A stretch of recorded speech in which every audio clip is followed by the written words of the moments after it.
Welcome. This is the Zoom Q&A, and the main focus of these sessions is for questions. And so we always plan a topic as well. Because we do values-based work, we're really rediscovering, in a way, what traditional Indigenous teachers and elders have known for eons.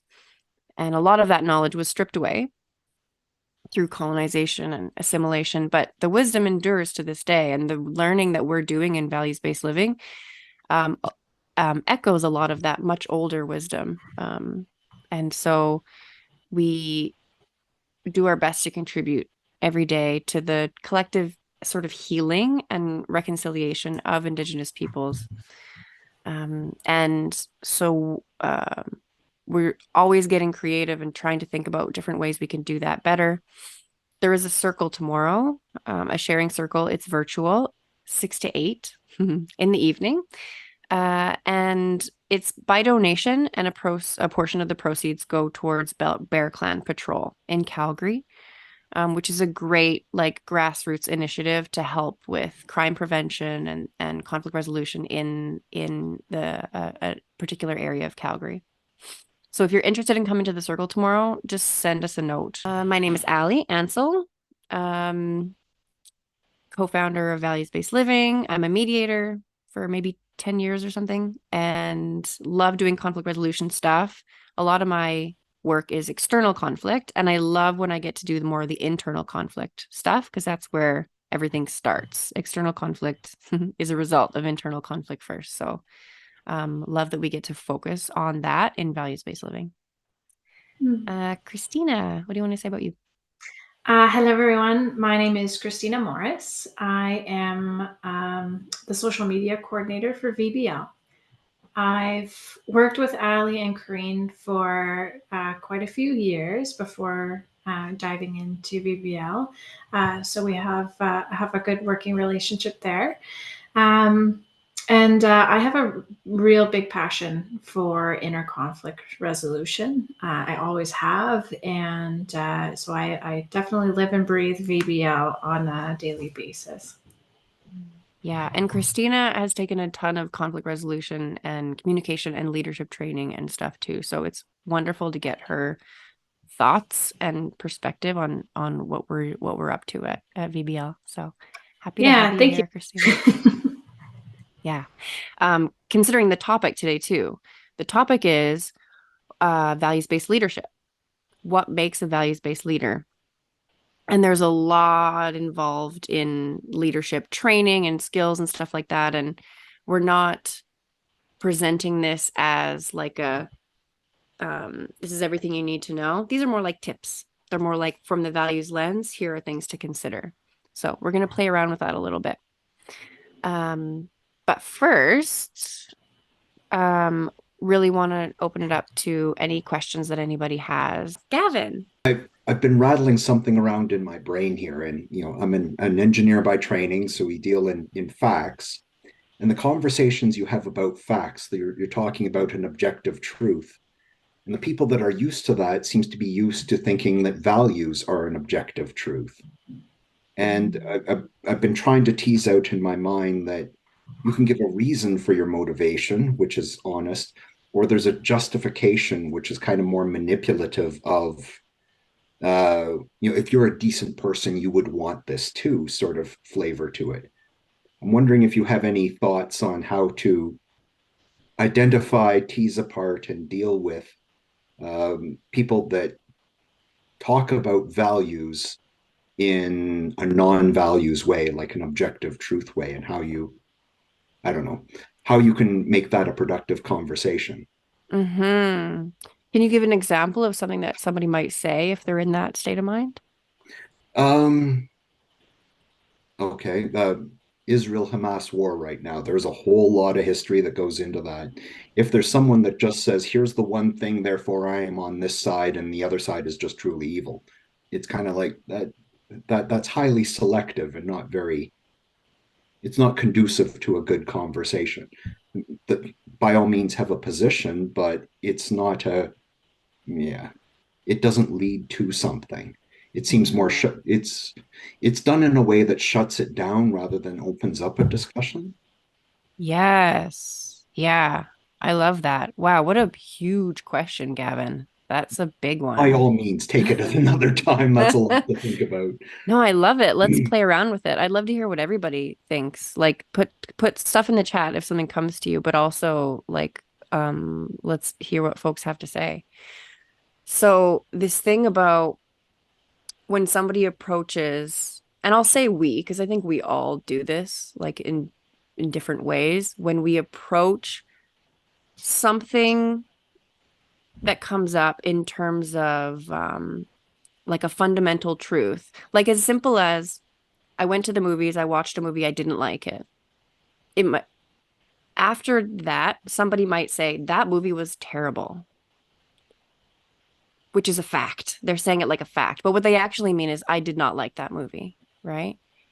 And so it's a slight difference, but it actually makes a really big impact because if I say that movie was terrible, then the other person might say, no, it wasn't. It was great. And then we're ping-ponging back and forth between these two positional things. How are we going to come to common ground here?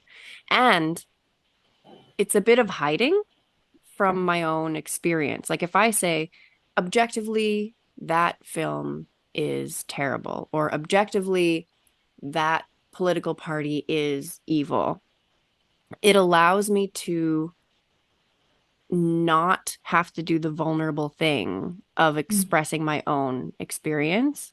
Like I don't want to have to say maybe when I hear that political party talking, I'm so scared of that, or I'm so nervous or like worried or full of hatred or whatever it is.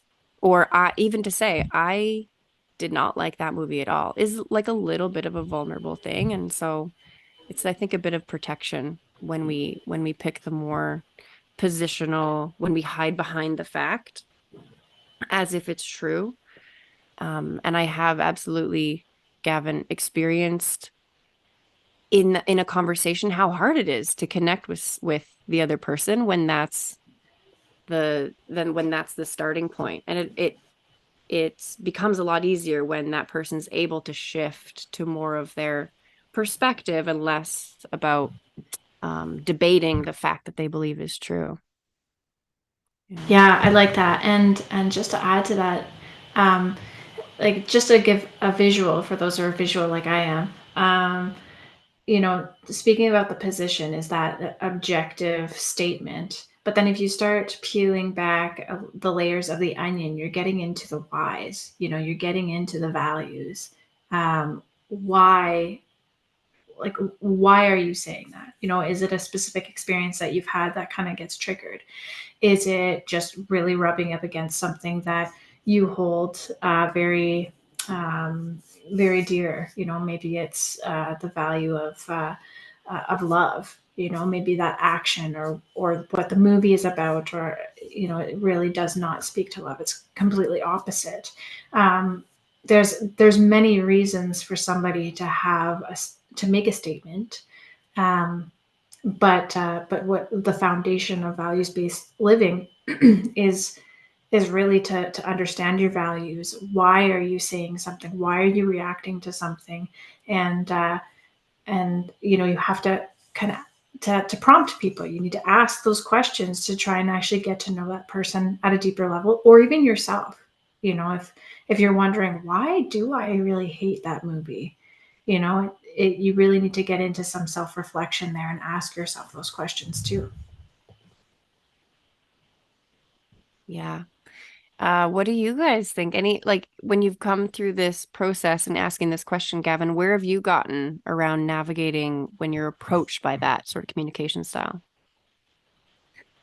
Uh, it, I've tried to, maybe I can give a better example here. Like we've just recently come through a pandemic in the last few years.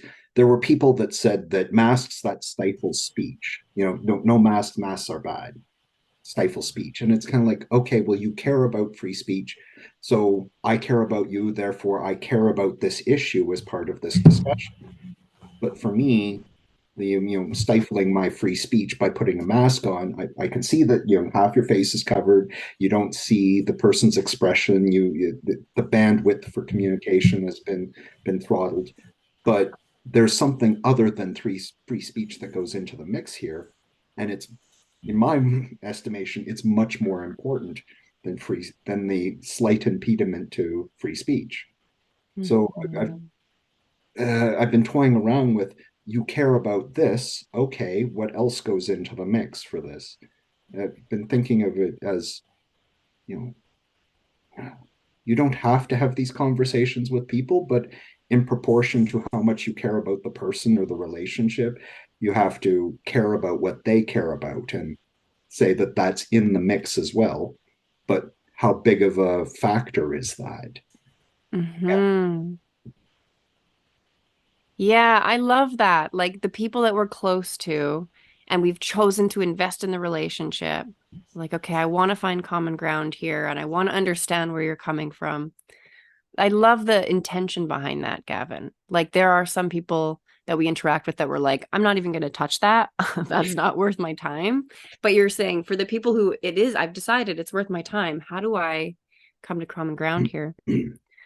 I think when we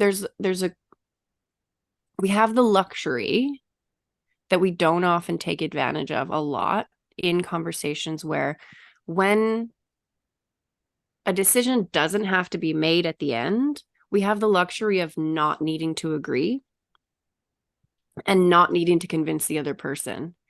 And so if we can be curious, with maybe being open to where's the common ground, where are we similar, but allowing them to have a completely different perspective that leads them to a completely different place, and know that at the end of the conversation we might 100% disagree, can be freeing in a way, because it keeps us from feeling like we failed if we didn't get there, or there's so many things to this, but we can I know I'll have this too with people that I'm really close with, where if they believe something else and I really respect them and I respect their opinion, I'm like, how can I have such a different perspective on this? Either I need to change my mind or they need to change their minds, because how could we be so far off? But there is something I think really beautiful about respecting somebody and allowing like the different really complicated meanderings that lead us from the information we're taking in to the values that show up around that to the decision that we've made. Allow those to sort of like tinker down to totally different conclusions, and let that be the case, like as long as no harm's being done, right? It's one of those like messy, fascinating parts of being a human, is sometimes we look at someone and we're like, wow, I love you so much and I can't believe how terrible your opinion is about what is happening in the news, or what political or what sports team you love. Like, I will never agree with you about that, but I love you anyway, that sort of thing. That universal acceptance. So challenging. But definitely at least a factor, I think, of what you're talking about, Gavin. I think there's more going on there, but there is something about, that old cliche of like listening without agreeing, and just having the focal point being trying to understand instead of trying to come to the same agreement at the end.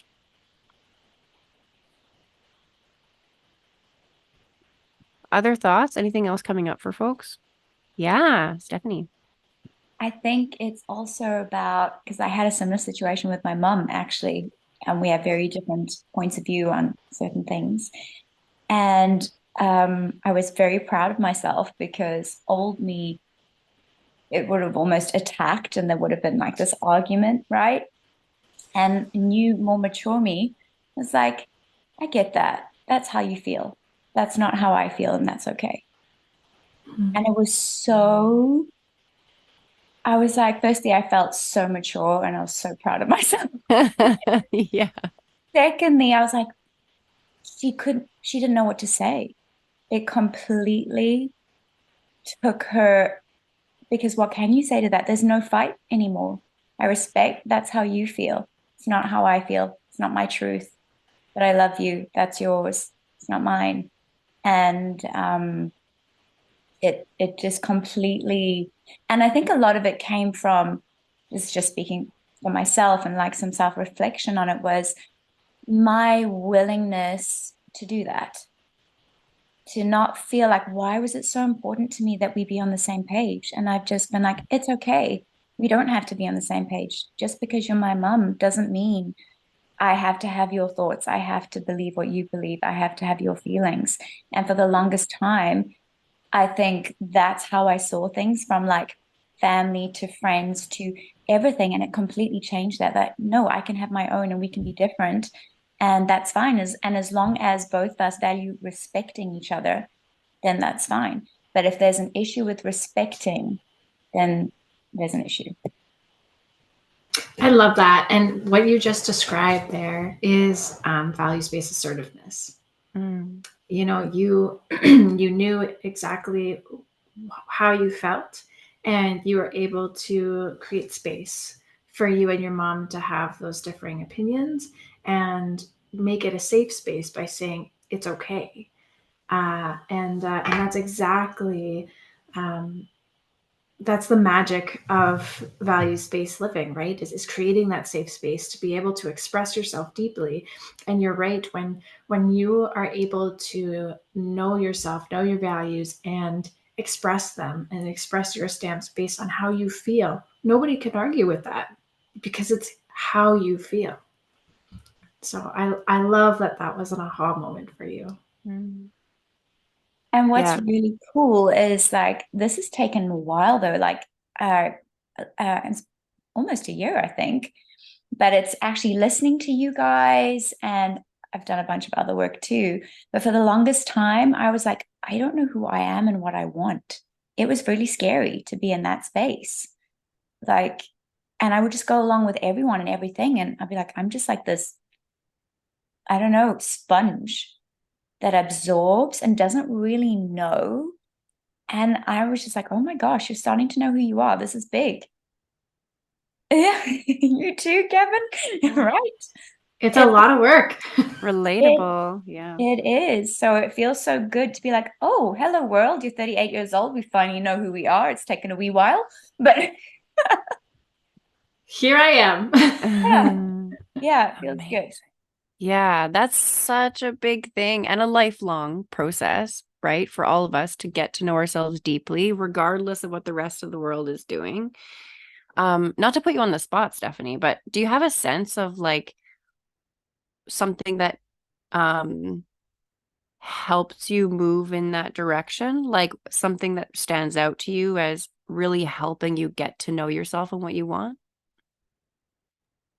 Yeah. But it wasn't like a line in the sand situation. It's been ongoing. I think one of the things that pushed me towards it is running my own little small business. Like, you cannot lead people, grow a business. It's interesting, this is about leadership. Healthily in your own body, healthily for other people, without knowing your truth. I really felt that. And it was like really heavy. And I would look at some of my mentors, and I was noticing a really bad pattern in myself, and I was getting really frustrated with it too. I would do so many different forms of training in my line of work, connect with a coach, and then suddenly they did something that I was like, no, I don't agree with that. And instead of being okay with that, I would remove myself, and it would be like the biggest, I would think, because I thought differently meant, nope, we won't work. And now I feel like I noticed I was doing that, and I noticed I've done that for years. Like, and I never saw it as a problem. And I don't, I guess listening to your guys' stuff, I've been doing a lot of trauma release work too. That has been huge, because genuinely, I finally can see unhealthy patterns. I finally release things, and it's like a coming home to self. But it wasn't one thing; it was a lot. It's still ongoing. But it's like I'm slowly, and it's like sometimes you get a bit gun shy and we come back, but it's mostly going forward. But it's been such a process. But the number one thing I think was this running my own small business, and realizing and feeling that I was actually physically getting sick, because it's like you're in dissonance, complete dissonance the whole time. You think that your body's telling you no, you feel no, but your head is like, but you've only ever done things this way. And it's like this argument that's happening. And I just knew, I had the sense, I'm going to get really sick if I want to run my own business and operate like this. I have two choices. I've got to find out who I am and have my body and my mind and my spirit actually on the same page, or we are getting sick, or I'm going to have to find a job where I don't have to operate like this. And that was, for me, that was it. Yeah. Wow. Yeah, that's amazing. Like you put yourself in a situation, starting a business where it's almost like a pushing off point. Like, okay, I'm in a situation where I need to make decisions. I'm the decision maker. No one else is going to be responsible for these things and accept the consequences of my decisions. And then, yeah, over time noticing. I love how you describe that dissonance of like, I'm doing things the way I think I should be, or I've seen other people do it, or like I'm following other people's path. But then there's this other part of me that's small, but it's there and persistent and won't let up. It's so persistent that it would rather make me sick than let me continue following these other people's trajectories. Yep. And then you're like, maybe I'll start listening to this and see, maybe I could start trusting this and build my own instead of following somebody else's. Yeah. Wow. Yeah, that's really, really beautiful. And like you said, it makes sense that you're saying it's not one thing, because it's more of like a decision. And then little things happen in life, decisions, and then you constantly have little opportunities, little trainings, little interactions that are opportunities to learn more about ourselves, and little trust moments too. Like you have a little decision. What am I going to have for lunch? Who am I going to call? I had a tricky conversation with a friend. What am I going to do about that? All these little things are opportunities for us to, instead of going, what's the right answer? We go, what is the right answer for me? And checking in. And we don't have to do it every time, like you said, but each time we do it is like adding a new layer of like health on top of the other layers that we've been using so far. I love that. Yeah, and it's building muscle memory too. So it comes naturally the more and more you use it. Mm-hmm. Any other thoughts or comments before we transition into maybe some leadership stuff, which I think you're right, Stephanie, is going to relate to what we've been talking about. Okay, let's do it. Okay, so let's see. Yeah, this leadership thing, I do just want to say it's a big topic, and who knows, maybe we'll do like some values-based leadership training and have courses and stuff. I think that would be really cool and relevant. But we don't have that right now. So these are just like tips, things to keep in mind. There's a big piece here that we've broken it down into three little like tips. But first I want to say, and I want to ask Christina too, because she's got a lot of leadership roles in her work. And so it could be great to get some examples from her of what she's learned about herself. I want to say though,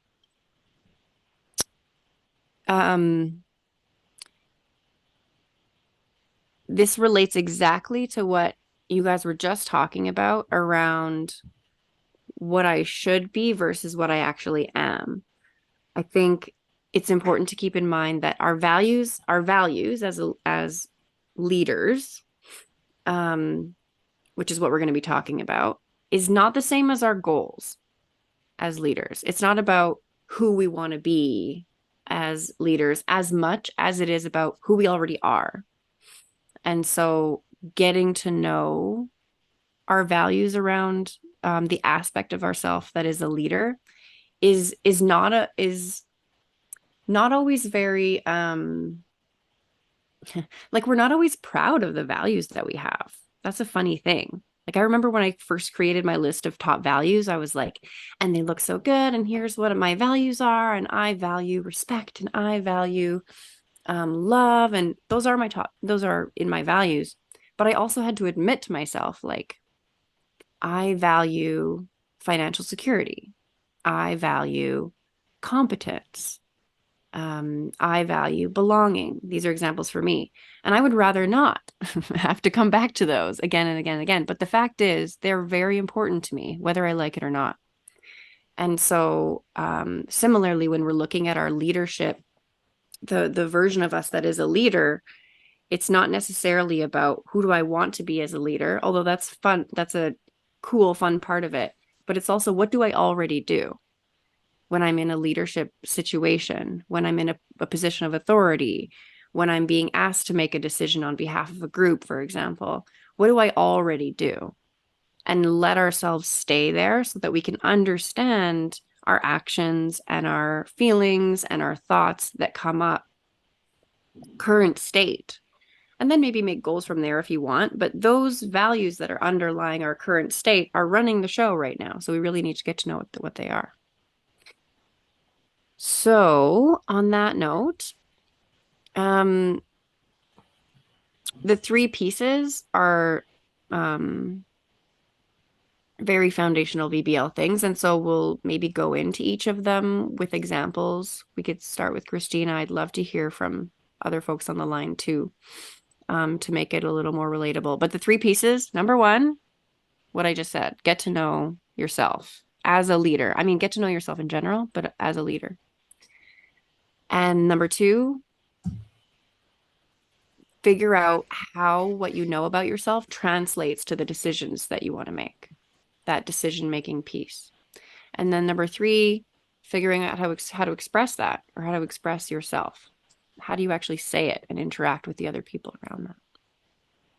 So let's spend some good time in the first one, because I honestly think that's the hardest one, is getting to know yourself and knowing yourself as a leader. So I want to ask you, Christina, can you share with us a little bit about your values, and then also your values as a leader and how those might be similar or different?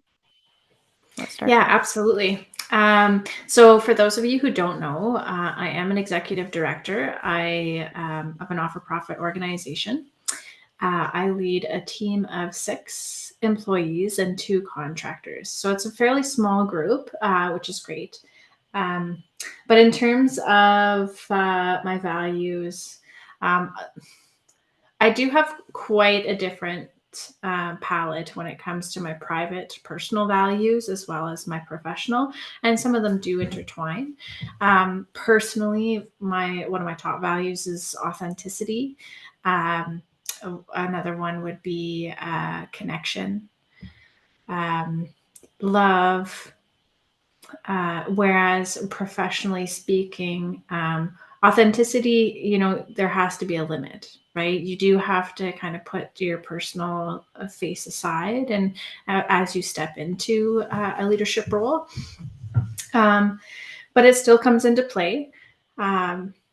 Efficiency is one of my top ones, as well as collaboration. So becoming a leader for myself, I still like to have that personal connection with my employees, right? I'd like to create a safe space where we can chat about, concerns, successes, just having that level of comfortability that if anybody needs to chat about something, they can come to me and we can talk about it openly. I do have a collaborative leadership style. I'm not so much what is the name here? I'm losing myself here. Is it directive? Yeah, thank you. Mm-hmm. And so there are lots of times where when we make decisions, I know myself, I don't have the technical knowledge that some other employees have. So in order to make an educated decision, I like to ask the opinions of all of my staff. So that way we have all the facts in front of us. Credibility is actually one of my other top values when it comes to business, right? I pride myself in investigating all of the avenues, gathering all the information I need in order to make that educated decision. And so by collaborating with employees, I find for myself and my personal experiences, it helps with motivating my employees, getting that buy-in into taking whatever decision is made and running with it. The other thing that I find is it also builds a level of respect, because if you're more of a directive leader, depending on the situation, for me, because I have such a small staff, if I was just telling them what the decision was without explaining as to why, not including them, that actually might create hostility in a sense, and as well as a little bit of gap in respect. And the reason why I say this, and again, this is just my personal experience, is I'm fairly young. I began in my leadership role as an executive director at the age of 27. And I have employees who are older than I am. So by acknowledging, the fact that some are more seasoned than I am, that I do not hold all that technical knowledge, and getting everybody to work collaboratively and learning from each other, that creates more of that room for respect for one another.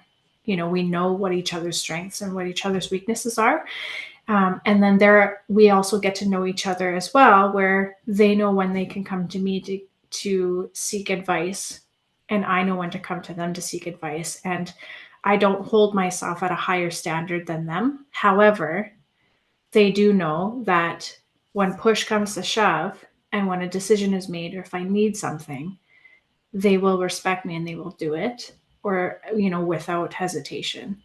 I have great staff where they go above and beyond, but it's because we've established that that working relationship.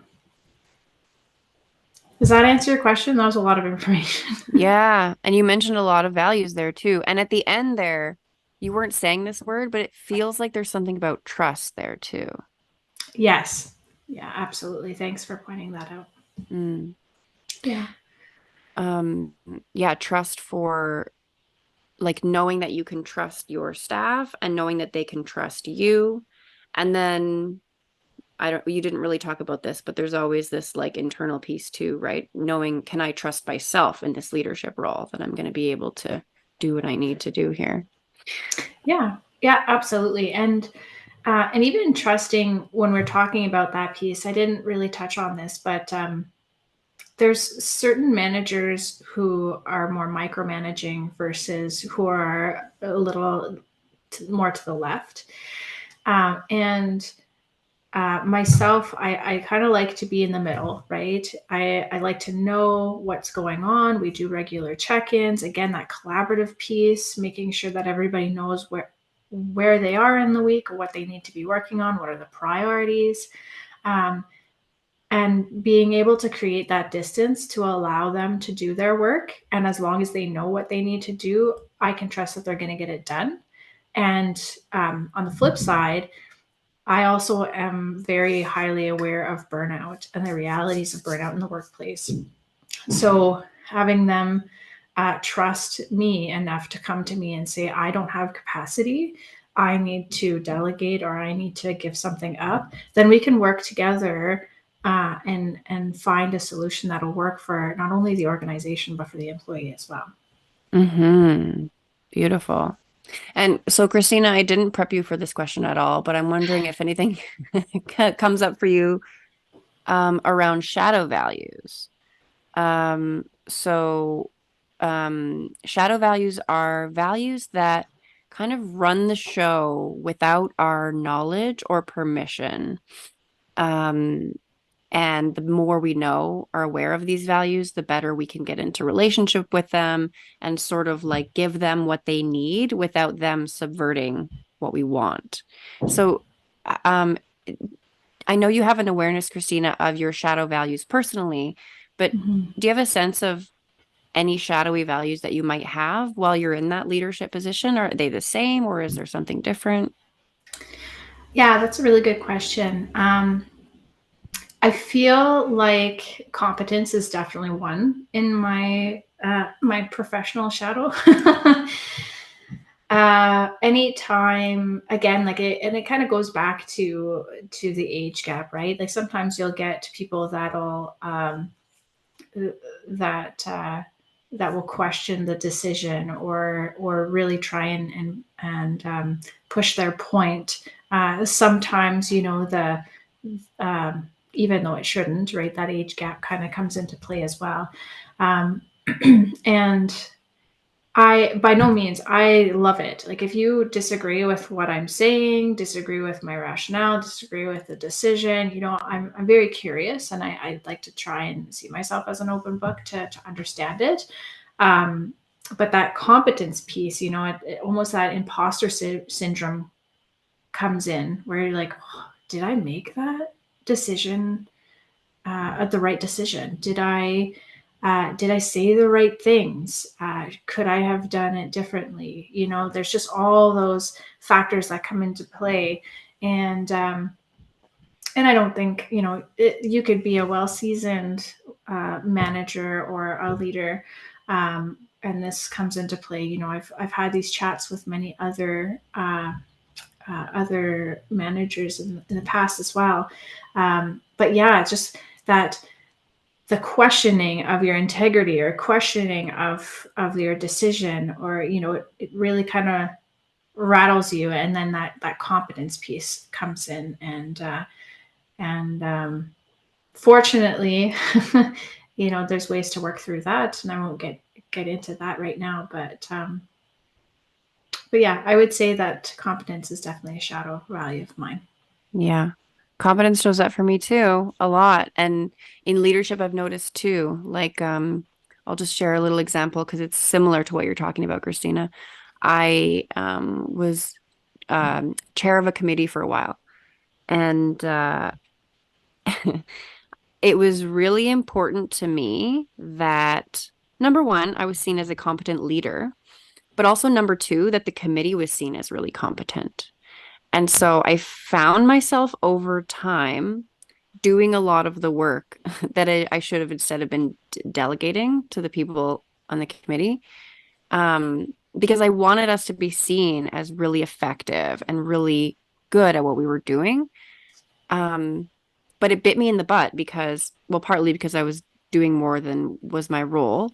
And although I wanted my team to be really empowered, I was sort of like non-verbally messaging that to them that I could do it better than they could maybe because I was so willing to like take on the things. And then the other piece is I eventually left. I was no longer the chair after a little while. And so then the new chair had to take on all of these like norms that I had created in the meetings. Like I built this like minutes structure and agenda structure and like really like was the only one keeping track of the actions from previous meeting and the current meeting. And so the new chair came in and I basically like left them with pressure to either take on these things that I was doing that I could have delegated to someone else or figure out a different way and like message to the group that, okay, now that I'm here, you guys are going to have more work to do or whatever. So um it was sort of like I wanted that competence so much that I bolstered my role so that I seemed really valuable. But then I left because I, was working on other things and kind of got sick of, the I like novelty, so I wanted to like go move forward and try something else and grow or whatever. But if I had had better awareness of that competence value, I could have been like, okay, it's very important for me to feel competence in the following ways. How can I get to know that better? And how can I, this is the key question, how can I satisfy this value of competence in ways that are conscious, in ways that I choose? There are many, many ways that I can have this value of competence satisfied for myself consciously, so that these little sneaky ways, like me taking on a bunch of extra work, me being too quick to undermine, honestly, the staff who are really skilled, and get set the future chairs up for too much work for the role that it actually is. How can I reassure myself that I am competent doing the role that I'm doing and not any more than that? I don't have to do more than my actual job to prove to myself and others that I'm competent. And so, in future leadership roles, I have that as a lesson top of mind to like bring that little competence value close, as close as I possibly can, so that I can watch it and interact with it in a way that I actually want to, because it's going to be there regardless. So I might as well. This is what I mean about admitting where we're at versus keeping with our goals, and having that be, of course, I want to have competence in everything I do and act like I already am and like fake it till you make it. And all of those things are great. And I need to let myself admit where I am and that I love where I'm at and I accept it and it's okay. And work with what's there instead of trying to hide it and move towards the goal. So yeah, thanks for bringing up that particular value, because you and I share that, and I think a lot of people can relate to that particular one. Yeah, and I love that you provided those examples, because like with me feeling that imposter syndrome, I've come to learn that when people are seeking a decision right away, I know that I need to take time and not provide an answer right off the bat. So I can go back, do my research, ask the people that might have better knowledge than I do, so that I can actually make the best informed decision that I can make. And of course, when time doesn't allow, then you have to act right away. But for the most part, a lot of decisions can take time. And so I know that about myself. And that really does come into play with that value of competence, because then I can prepare myself much better. I can inform myself better, and I can, collaborate if I need to get to where we need to be. So that way, when I do make the decision, I have the confidence that I am being competent in my role, and I can stand by my decision without starting to question myself when somebody does come and question me about it. Yes. Yeah. I love that. You're solid in yourself. And so the external pressures just kind of blow by. It's like what we were talking about at the beginning. Somebody throws a statement, like a factual statement, whatever. You did a bad job in the last meeting. This is like this weird, is that actually true? You're throwing that out like it's a fact, but I think that's about something else. And being able to be clear in that moment is a real skill. Yeah. Does anybody have other examples or questions that are coming up for you as you're hearing us just sort of riff about leadership? No? Okay, cool. This I want to say too, this is a really big topic, and we're talking about work stuff. but it's everything, isn't it? Like it's if you're a parent, you're in a leader position, if you have any sort of decision-making authority, whether it's perceived or real, um, we have the ability to step into a leader role a lot. Like I'm starting a book club and I'm like, there's a leadership opportunity here, right? Like there's so many different spots. So um translating that in our minds to what does that mean for me as a leader with my kids, a leader with my, yeah, with my team or with my friend group or whatever. We all have that. Yeah. Okay, well, we've got 10 minutes till the end. So, why don't we do a little bit of wrap up and then go into like any closing pieces. I want to say if a lot of what we're talking about in terms of like how to go through this process, we've been trying to like distill down into a quick little cheat sheet for people because we got multiple courses and this is like kind of gets complicated around we'll use like the head, heart, hands, um thoughts, feelings, emotions, or thoughts, feelings, and actions sort of like framework.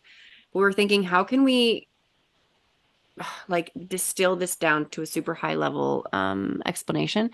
And so as far as we've gotten to so far is we're calling it the 8 steps to self-inquiry. So I'm going to put that in the chat because honestly, whenever we internally are working through coaching with somebody or working through coaching with ourselves or we're weaving through content in a course, we always come back to these 8 steps in a lot more depth than what's on here. But if you're doing a little bit of wondering for yourself and you're thinking, what am I missing here? Like Stephanie was talking about with starting a business, like what's the pushing off point to help me get to know myself better? These 8 steps can be helpful. As a way in. So, all right. We talked a bit about Gavin, you started us off with a really great question. So thanks for that. And thank you, Stephanie, for your contributions. That was really amazing. I think a lot of people are going to relate to what you talked about around your trajectory. And I think it'll be inspiring. So thank you both. And then we talked about little pieces here and there about leadership. We spent the whole time, I don't know if you noticed, in knowing yourself. We didn't talk about how to make a values-based decision, and we didn't talk about expressing yourself in a really explicit way. But I kind of figured because the first one is so big. I mean, we have courses for the second one. Values-based decision making is a whole course, and then how to express yourself. The values-based assertiveness are 2 separate pieces that are very similar, regardless of whether we're talking about the leadership lens or something else. So the know yourself piece, I think, is really the most interesting. So I'm just going to spend a minute talking about what is new and coming, and then Christina, I'll leave it to you to kind of wrap up with what else is on the docket for VBL that people might want to know about. Sneak peek into what's coming that isn't posted yet. So I'll just say every year we build a planner, like a day planner that weaves values into our day-to-day life. And we're working on building that for 2024. So if you're interested in having that sort of like daily reminder to weave your values into your decisions and into your daily life, you could check that out. It's just a matter of getting it organized to get it posted. So you'll see a advertisement of some kind when it's posted, hopefully by the next newsletter that comes out. But it's beautiful and we all use it a ton, and it's wonderful to have at the end of the month, like a reflection. So many times I'll get to the end of the month and I'll be like, oh my God, that month sucked. I feel like a failure in a couple of ways. But then I go back to my list of values that I've written at the beginning of the month and I realize, oh, I actually have been satisfying these values a ton. So why do I feel like a failure? Oh, it's because there's these external values that aren't actually mine that I haven't been meeting. Right. I don't actually care about those. I care about these. And so it's a really wonderful like rejig instead of being like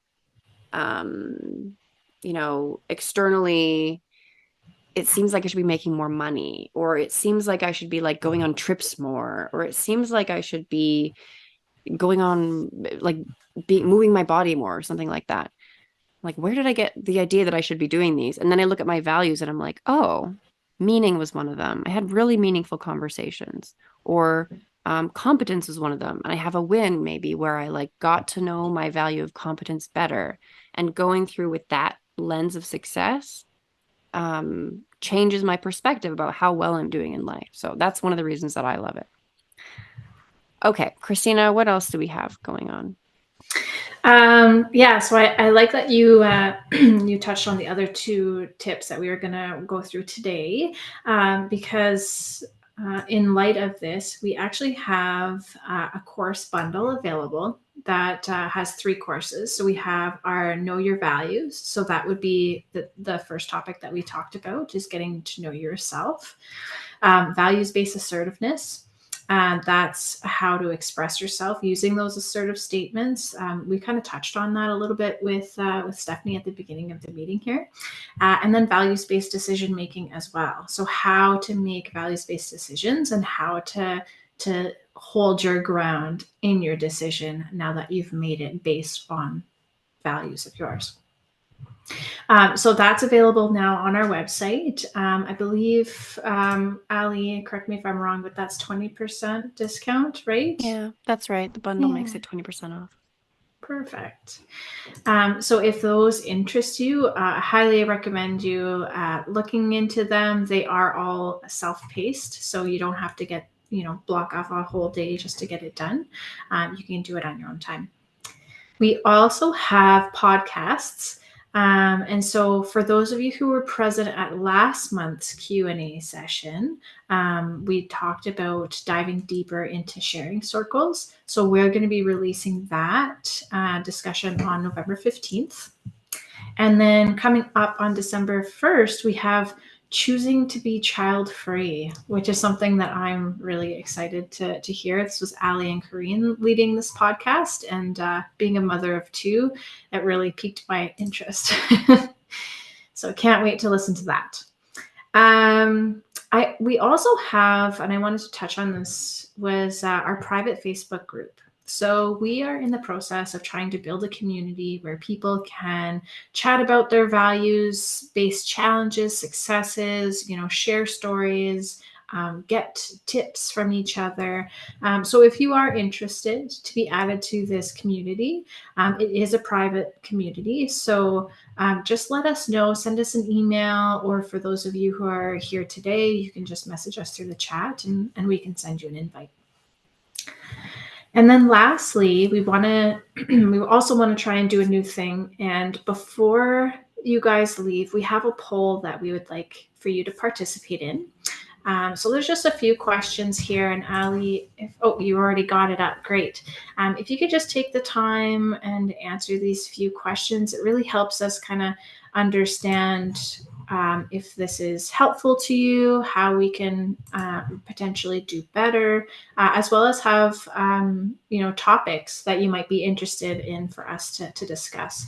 And maybe you have questions on that you want to pose questions. Right now, it's just one question because I need to figure out how to use Zoom polls. So the first question, thank you all for answering. I appreciate it. Once I have better technology aptitude, I will add more. But thank you for filling that out. Appreciate it. I see there's okay. Perfect. Yeah. And if you guys do have any topics that you want to see in the future, or if you have specific questions, please go ahead and write it in the chat box now. And that way we can record it for our future sessions too. Yeah. And we can potentially quickly, we have 1 minute left, so we can even answer a question potentially. Yeah. Either do a direct message if you want, or send to everybody. We're always excited to hear what people want to hear. Yeah. Thank you. But other than that, yeah, thank you everybody for showing up today and being vulnerable with us. And I hope everybody had takeaway, if not more.